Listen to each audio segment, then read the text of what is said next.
नमस्कार। आप देख रहे हैं हिंदी न्यूज जंक्शन। मैं हूं आपके साथ हर्षिता बजाज।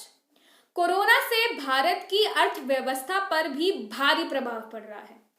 काफी लोगों की तो आमदनी आनी बिल्कुल बंद हो चुकी है। उसी को मद्देनजर रखते हुए स्वाभिमान पार्टी की जमशेदपुर महानगर टीम के द्वारा आज प्रधानमंत्री तथा झारखंड के मुख्यमंत्री को इस विकराल कोरोना व लॉकडाउन संकट काल में राज्य के हर मतदाता परिवार के जीवन रक्षा व व्यवस्था के लिए एक ठोस प्रस्ताव दिया गया है। यह प्रस्ताव पत्र उपायुक्त पूर्वी सिंह भूम जिले के द्वारा भेजा गया है। नमस्कार, आप देख रहे हैं स्वाभिमान पार्टी आज जमशेदपुर जिला पदाधिकारी के समक्ष अपने कुछ प्रस्ताव और सुझाव को लेकर हमारे बीच दर्शकों को अवगत कराना चाहते हैं। सबसे पहले आपका नमस्कार प्रभात महाराजा जी। आज हम लोग आप हमारे जो जिला पदाधिकारी हैं उनको किन सुझावों को लेकर आप आज यहाँ पर उपस्थित हुए? देखिए, सबसे पहले मैं आपको ये बताना चाहूँगा, आज हम लोग झारखंड के स्टील सिटी कहे जाने वाले शहर जमशेदपुर के डीसी यानी उपायुक्त के कार्यालय के बाहर खड़े हैं और अभी कुछ ही देर पहले हम लोगों ने उपायुक्त से मिलकर अपना एक मेमोरेंडम दिया है। उनके द्वारा मुख्यमंत्री हेमंत सोरेन और प्रधानमंत्री नरेंद्र मोदी को भेजा गया है। हालांकि पहले अपने ईमेल के माध्यम से करीब 20 दिनों से ज़्यादा हो गए हैं, ये दोनों पत्र भेजे जा चुके हैं। हमारा ठोस प्रस्ताव बस इतना ही है कि झारखंड के हर वोटर फैमिली को प्रति यूनिट का मतलब सिर्फ यहाँ पर ये लगाया जाए कि एक यूनिट में 5 सदस्य, तो प्रति यूनिट 25,000 मंथली दिया जाए राहत पैकेज के तौर पर, और ये रिफंडेबल नहीं होना चाहिए, क्योंकि भारत के इतिहास में ये पहला मौका है जब आज हम लोग लॉकडाउन के 53वें दिन में हैं। चौथे लॉकडाउन का अनाउंसमेंट कल प्रधानमंत्री ने कर दिया है। तो लोअर मिडिल क्लास फैमिली, गरीब वर्ग बीपीएल फैमिली और मीडियम मिडिल क्लास फैमिली इस लॉकडाउन में जिए तो कैसे जिए? डेमोक्रेसी है और इस सरकार में बैठे हुए लोगों को ये सोचना चाहिए कि संविधान ने इस सरकार का फॉर्मेट जो वेलफेयर गवर्नमेंट का बनाया है, कल्याणकारी सरकार है, तो कल्याणकारी सरकार जो है वो अपनी जनता के लिए व्यवस्था करे। प्रधानमंत्री 7 वचन मांगते हैं देश से, तो कम से कम 7 माह तक जनता को आराम से तो रखें। 72 सालों से ये जो 3 क्लास है, BPL class, lower middle class और मीडियम मिडिल क्लास, ये हमेशा संघर्ष कर रहा है। देश में सिर्फ 2 ही क्लास मजे में है, higher middle class, elite class और वीआईपी क्लास, जिसको जो भी आप कह लें समझ लें। तो आप ये जो प्रस्ताव है, सुझाव है, ये कितना व्यवहारिक है, आप दर्शकों को बताएंगे? बिल्कुल व्यवहारिक है चित्रंजन, और इसलिए व्यवहारिक है कि कल ही प्रधानमंत्री ने 8 बजे आकर 20 लाख करोड़ के आर्थिक पैकेज की घोषणा की है। झारखंड की कुल आबादी तकरीबन 3.25 करोड़ है, उसमें हम तो सिर्फ वोटर फैमिली के लिए ये सुझाव और प्रस्ताव रख रहे हैं, वैसे लोगों के लिए नहीं। और ये सिर्फ झारखंड स्टेट के लिए इसलिए रख रहे हैं क्योंकि इससे और स्टेट के लिए लोग जो है प्रेरणा लें, वो भी अपने मुख्यमंत्री के पास जाएं, सवाल को उठाएं, प्रधानमंत्री के पास जाएं, और स्टेट के लोगों के लिए भी एक प्रेरणा होगी।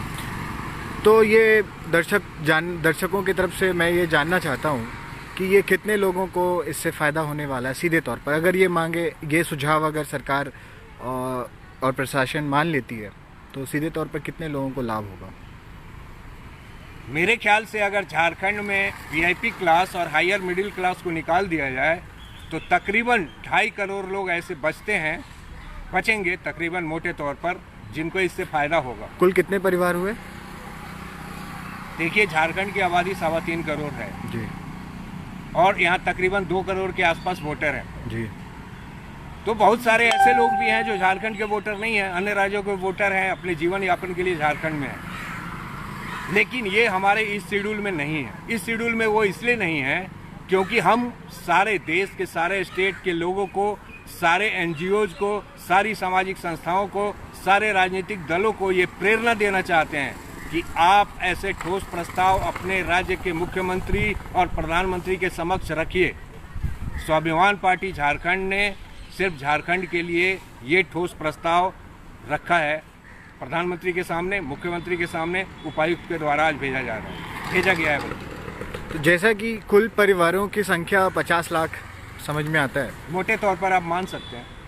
तो ये जो कुल 50 लाख परिवार है, सरकार को उन तक ये इतनी बड़ी रकम उनको मंथली अगर दिया जाए तो कुल मिलाकर 1200 करोड़ की राशि सरकार को के ऊपर वो बोझ पड़ेगी। तो आपको ये लगता है कि ये हमारे झारखंड की सरकार ये आसानी से आपके सुझाव को मानकर लोगों तक ये उनको समय पर वो मदद कर पाएंगे? चित्ररंजन जी, यही तो अग्नि परीक्षा है। ये वाकई वास्तविक अग्नि परीक्षा है प्रधानमंत्री नरेंद्र मोदी की और झारखंड के मुख्यमंत्री हेमंत सोरेन की।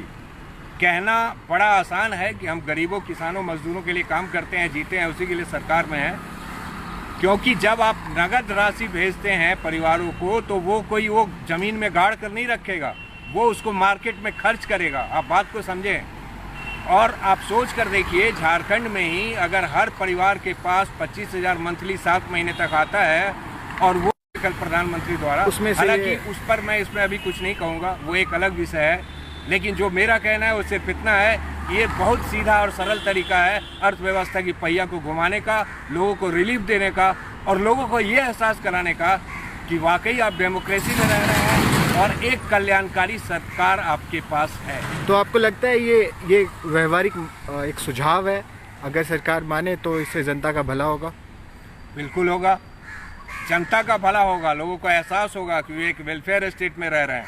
और सबसे बड़ी बात, अर्थव्यवस्था का पहिया इतनी तेजी से घूमेगा जिसकी लोग कोई कल्पना नहीं कर सकते हैं। आप खुद सोच के देखिए, वो 25,000 कोई ज़मीन में गाड़ के नहीं रखेगा, तकिए के नीचे रख कर नहीं सोएगा, अपनी ज़रूरतें पूरी करेगा। वो पैसा मार्केट में जाएगा, मार्केट में छोटे बड़े मझोले स्तर के व्यापारियों की आर्थिक स्थिति सही होगी, कुटीर उद्योग सही होगा, लघु उद्योग, बहुत सारा चीज़ उससे सही होगा। थोड़े समय में उसको बताया नहीं जा सकता। तो मैं आशा करता हूं कि आपके द्वारा बताए गए जो सुझाव हैं वो सरकार को समय पर फैसला ले सके और वो जनता तक आपके द्वारा जो भी मदद की जो कामना की जा रही है वो पूरी हो सके। आपका बहुत बहुत धन्यवाद। धन्यवाद। प्रस्ताव पत्र में राज्य के हर मतदाता परिवार को प्रति यूनिट यानी कि 5 सदस्य के परिवार को 25,000 रुपए प्रति माह कम से कम 7 महीने तक उपलब्ध कराने का सुझाव दिया गया है। आज हिंदी न्यूज जंक्शन में बस इतना ही। अगर आपको हमारी ये वीडियो अच्छी लगी हो तो इसे लाइक करें और हमारे चैनल को सब्सक्राइब करें। मिलते हैं अगली वीडियो के साथ। धन्यवाद।